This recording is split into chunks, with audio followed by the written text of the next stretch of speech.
To be hard, but hard does not mean it's impossible. साथियों, हम जब लक्ष्यों का चयन करते हैं तो निश्चित ही वो कठिनाई भरे होंगे, और भारत में तो कठिनाइयां इसलिए भी महत्वपूर्ण हो जाती हैं क्योंकि चाहे पद बहुत ही छोटा हो, पद छोटे से मतलब है पे ग्रेड के हिसाब से, काम कोई छोटा नहीं होता, पद छोटे होते हैं, है ना, क्योंकि पद को हायरार्की के आधार पर बनाया जाता है। पद कोई भी छोटा हो, लेकिन भारत में इतने युवा उम्मीदवार होते हैं कि उसके प्रति रेस बहुत बड़ी हो जाती है। एक बहुत बड़ी पते की बात बताता हूं, उसके बाद से आपके अंदर का जो मोटिवेशन है वो स्वतः ही आने लगेगा। पता है, आप में से बहुत सारे ऐसे मेरे काबिल मित्र हैं जो तैयारी तो करना चाहते हैं और कर भी रहे हैं, लेकिन उनके सपने हैं। सपने क्या हैं कि मैं कलेक्टर बनना चाहता हूं, अर्थात मैं यूपीएससी क्रैक करना चाहता हूं, लेकिन उन्हें पारिवारिक कारणों से किसी सबऑर्डिनेट एग्जाम को देना पड़ रहा है, क्योंकि घर वालों ने कह रखा है कि उन्हें रेलवे या एसएससी एग्जाम को देना पड़ रहा है, क्योंकि घर वालों ने कह रखा है कि उन्हें रेलवे या एसएससी या बैंकिंग की जॉब निकाल लेनी चाहिए।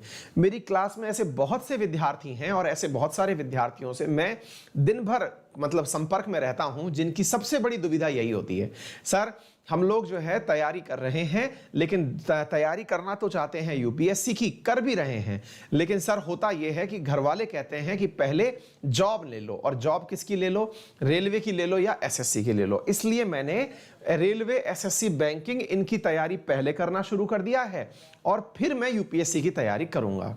पता है आपको क्या होता है साथियों, एक बहुत बड़ी बात बताता हूं और आप इसको मानिएगा जरूर, और इसको मानने से आपको बहुत बड़ा परिवर्तन अपने आप में नोटिस होगा। होता क्या है, मान लीजिए आप एसएससी एग्जाम की तैयारी कर रहे हैं और आपको पता है कि आपके अंदर कैलिबर है, टैलेंट है, आपका दिमाग बहुत तेज चलता है, आपसे कम दिमाग वाले भी यूपीएससी की तैयारी में बहुत अच्छा कर रहे हैं, प्रिपरेशन के माध्यम से एग्जाम भी निकाल रहे हैं, आपको सारी कैलकुलेशंस हैं, लेकिन फिर भी आपको पारिवारिक कारणों से तैयारी करनी पड़ रही है। मैं आपको एक छोटा सा कारण देता हूं जिसकी वजह से आप उस तैयारी को जो वर्तमान में कर रहे हैं इसे बड़ी इज्जत से करेंगे। होता क्या है कि हम लोग जब तैयारी करते समय किसी और गोल के बारे में विचार कर रहे होते हैं और जिस तैयारी में हम हैं उसे अंडर एस्टिमेट कर रहे होते हैं, तो उसके लिए हिंदी में एक बहुत ही जबरदस्त शब्द है और वो है ना घर के ना घाट के। अर्थात ना तो आप अपने उस एग्जाम के लायक बचे जिसकी वर्तमान में तैयारी कर रहे हो, और ना ही उस एग्जाम के लायक बच पाओगे जिसके लिए आप सपना देख रहे हो, क्योंकि आप सफल ही नहीं हो पाएंगे। आप पूछेंगे सर ऐसा क्यों कह रहे हो, ये तो सुबह सुबह एकदम शराब जैसी बात हो गई। ये बहुत कटु सत्य है। यदि आप एसएससी की तैयारी कर रहे हैं और आप अपने आप को ये सोच रहे हैं कि नहीं ये मेरे हिसाब से कम तैयारी है, आप उसको उतनी इज्जत ही नहीं दे रहे हैं, तो यकीन मानिए ना तो एसएससी निकलेगा ना ही यूपीएससी निकलेगा। और ये अभी से लिख करके रख लीजिए, इसको कोई नहीं बदल सकता है।